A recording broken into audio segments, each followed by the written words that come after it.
Ahojte priatelia, ja som Jerry a zistil som, že už som sa vám dlho neprihováral. Neporozprával som, čo sa vlastne stalo a čo sa diať bude. Takže poďme na to. Ako prvé, čo sa udialo. Samozrejme, leto sa nám skončilo a neviem ako vám, ale mne ubehol voľako, že a je preč.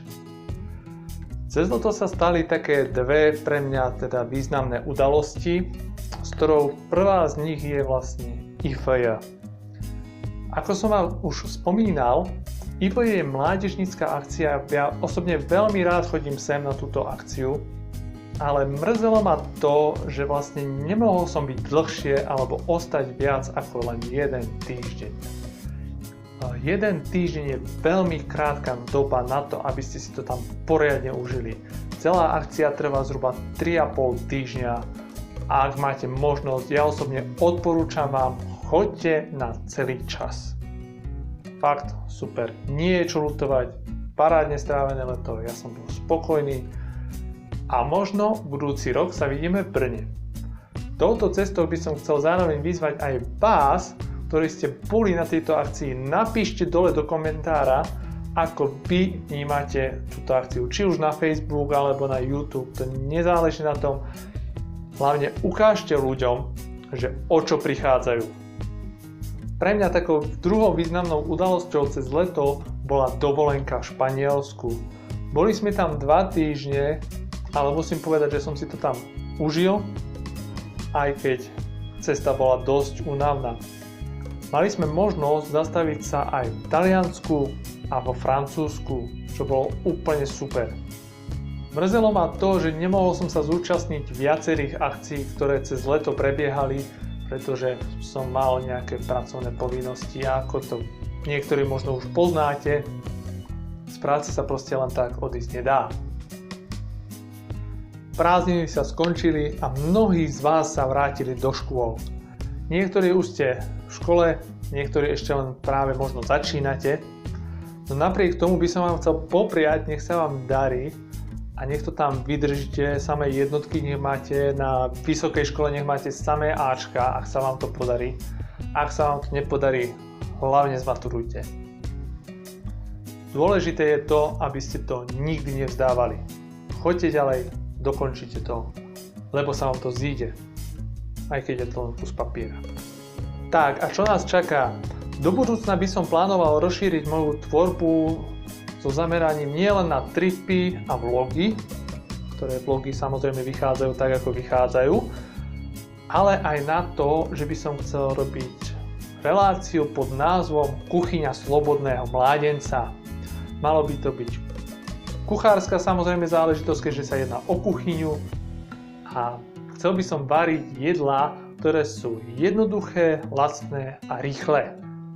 A samozrejme taká špecialitka, keďže som vegetarián, tak bezmäsité. Potom sú tu samozrejme ďalšie 2 relácie, ktoré zatiaľ sú iba v takom ďalekom plánovaní, kedy by som chcel robiť také isté zamyslenia, aby to, čo ma trápi, alebo celkovo ľudí tu na Slovensku, v Českej republike, alebo proste na celom svete. A poslednou takou reláciou sú životné príbehy, ktorú ešte nemám presne naplánovanú a preto je to v štádiu plánovania samozrejme. Ďalšia zaujímavosť je tá, že prišli dobrovoľníci zo zahraničia, konkrétne z Turecka, Rakúska a Španielska. Aby ste mali záujem sa s nimi stretnúť a porozprávať, príďte 1. alebo 3. útorok v mesiaci do Diery do sveta v Liptovskom Mikuláši, ktorá sa nachádza na námestí. Tam je v strede taký dom, takže musíte tam ísť tak z boku a z boku, čiže dnuka a doprava. Určite to nájdete, verím tomu, a vidíme sa tam niektorý útorok o 5. Poslednou takou špecialitkou je spolupráca v rámci organizácie IMKA v Liptovský Mikuláš, kde by sme chceli rozbehnúť takú klubovňu IMKA Hub a ak máte záujem točiť videá a alebo fotiť fotografie, prípadne vás zaujíma zvuková réžia nejaká, tak chceme dostať dokopy týchto ľudí a vytvoriť nejakú jednu takú skupinu kreatívnu, ktorá by robila buď nejaké videá, filmiky, klipy alebo proste krátke šoty. Ja osobne by som sa rád zameral na videá. Aby ste niekto mali o toto záujem, tak tiež sa vieme dohodnúť. Napíšte dole komentáris, por favoris a určite niečo spolu vymyslíme. No, a to by bolo na dnes odo mňa všetko. Som rád, že ste boli aj pri tomto videu a dúfam, že sa vidíme opäť na budúce. Čaute.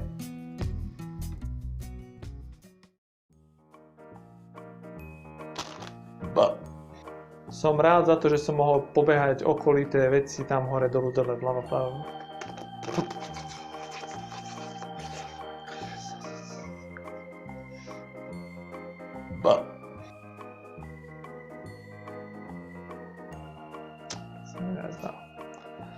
Já ti nevím, králi Jelimán, mně se ten typek nějak nezdá.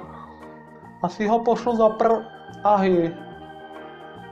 No jo, v Praze je blaze, to víme, to známe všichni. Jenomže tam nikdo nechodí. Ne, počkej, do Prahy chodí, do Bratislavy nechodí. Protože v Bratislavě nic není. Sorry ľudia, ale v Plave fakt nič není. V Plave není nič, viete moji ne? Pardon. V Bratislave není nič.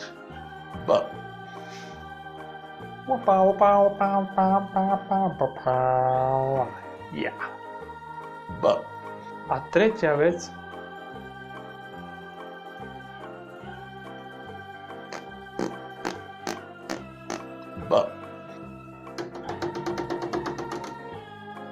Ahojte priatelia, ja som Jerry a vítam vás pri ďalšom dieli. Najprv vám chcem poďakovať za opäť číslo.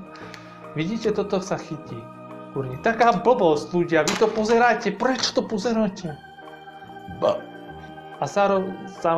A samozrejme aj pomoc našej takej produkcii, aby